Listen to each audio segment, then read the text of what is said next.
So earlier we did axial position, the field was P by R cube. Now we will do equatorial position for a dipole. Electric field in case of a dipole in its equatorial position. Why equator? See, this is, if this is Earth, this is North Pole, South Pole, the mid is called equator. Here also this is the dipole, the mid and this line, this is the equatorial position. Now to find out the electric field, we place a one positive charge over here. So now in this case, when a one positive charge is placed here, this minus q will will place the attraction over here, and the plus q charge will repel it over this direction. Say this is E1 and this is E2. Now the distance, this is A and this is R, it's perpendicular. Say this is theta, so we draw another line. This becomes also theta, this is theta, so this also becomes theta. This is A, this is R, this is height, means hypotenuse. As you all know, I use shortcut. So this is R square plus A square to the power half. Now we will do the calculations. See, this is minus, this is plus. So E1, this attracts, and this is nothing but q by distance square R square plus A square to the power half, and this square becomes simply R square plus A square. And here also the E2, the repulsion is also q by R square plus A square.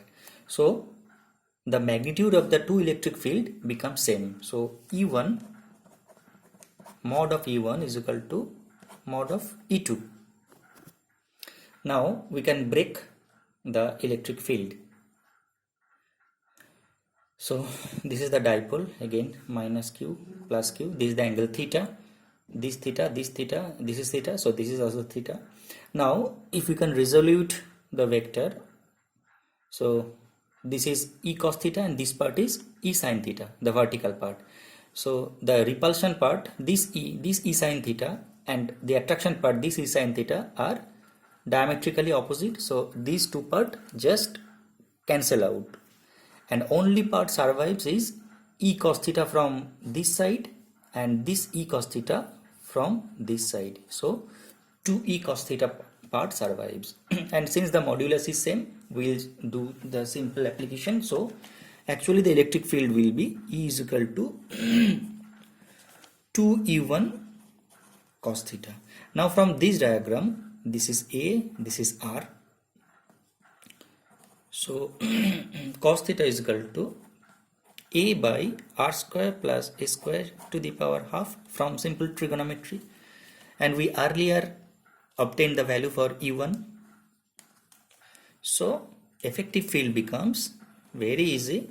You see, 2E cos theta, that is 2 into q by R square plus A square into cos theta means A by R square plus A square to the power half. So 1 plus half, 3 to the power 3 by 2 in the denominator we will get. So the effective electric field becomes this 2qa by to the power 3 by 2. Okay, I am not repeating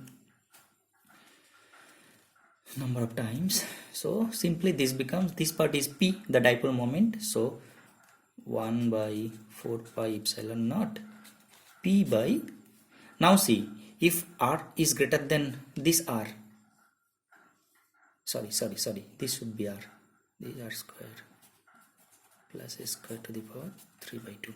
So this is the R, this is the R, you see, this is the distance between the center of dipole and the test charge R. If this is far from A, so R is very large, so in that case we can take R square plus A square is common approximation. So this will become, this is close to 0, square to the power 3 by 2 becomes R cube. So this diminishes to simply 1 P by r cube. So this is the net electric field. See, in axial